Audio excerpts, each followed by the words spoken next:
के बारे में बताने जा रहे हैं। क्या आप जानते हैं भाषा क्या होती है? तो चलिए आज हम आपको भाषा के बारे में बताते हैं। भाषा यानी लैंग्वेज अपने मन के भावों और विचारों को दूसरों के सामने प्रकट करने के माध्यम को कहते हैं भाषा। क्या आप जानते हैं भाषा के कितने रूप होते हैं? भाषा के 3 रूप होते हैं, सांकेतिक भाषा, मौखिक भाषा और लिखित भाषा। सांकेतिक भाषा का मतलब जो भाषा संकेतों के माध्यम से भावों को प्रकट करती है उसे कहते हैं सांकेतिक भाषा। जैसे कि ट्रैफिक लाइट, और पता है ट्रैफिक लाइट कैसे काम करता है? रेड लाइट से स्टॉप, ग्रीन येलो लाइट से वेट और ग्रीन लाइट से गो। अब आती है मौखिक भाषा। जो भाषा मुंह से बोलकर भावों को प्रकट करती है उसे कहते हैं मौखिक भाषा। जैसे कि फोन पर बात करना और जैसे हम आपसे बात कर रहे हैं वो भी एक मौखिक भाषा होती है। अब आती है लिखित भाषा। जो भाषा लिखकर भावों को प्रकट करती है उसे कहते हैं लिखित भाषा। जैसे कि पत्र लिखना और कहानियां लिखना। क्या आप जानते हैं लिपि क्या होती है? लिपि माने भाषा लिखने के लिए जिन चिन्हों का प्रयोग करा जाता है उसे कहते हैं लिपि।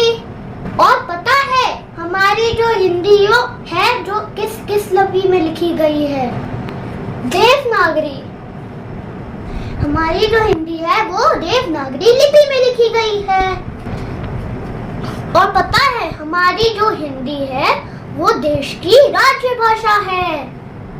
अब आती है व्याकरण। जिस विद्या से हम शब्द बोलना और लिखना सीखते हैं उसे कहते हैं व्याकरण। अब आता है मल्टीपल चॉइस क्वेश्चन। हिंदी भाषा की लिपि क्या है? अंग्रेजी, देवनागरी, रोमन। अब हिंदी की तो देवनागरी होगी तो हमारा ऑप्शन होगा बा, देवनागरी।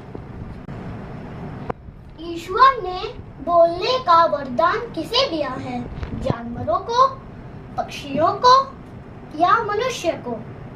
तो ईश्वर ने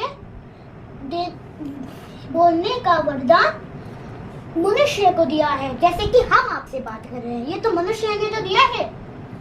भाषा को लिखने के लिए किन चिन्हों का प्रयोग करते हैं? लिपि, अक्षर, व्याकरण। भाषा लिखने के लिए जिन चिन्हों का हम प्रयोग करते हैं उसे कहते हैं, वो हमारी होगी लिपि। मुंह से बोलकर भावों को प्रकट करने की भाषा कहलाती है लिखित भाषा, मौखिक भाषा या सांकेतिक भाषा। तो हमारा ऑप्शन होगा मौखिक भाषा, क्योंकि हम भी तो आपसे ऐसे बात कर रहे हैं। खाली स्थान भरे। जो भाषा डैश से बोलकर भावों को प्रकट करती है उसे कहते हैं, उसे मौखिक भाषा कहते हैं। मतलब कि जब मौखिक भाषा को हम कैसे भावों से प्रकट करते हैं? अपने मुंह से। जो भाषा डैश भावों को प्रकट करती है उसे लिखित भाषा कहते हैं। अब लिखित भाषा को भी कैसे हम भावों से प्रकट करते हैं? लिखकर। अब आती है जो भाषा संकेतों के माध्यम से भावों को प्रकट करती है उसे डैश भाषा कहते हैं।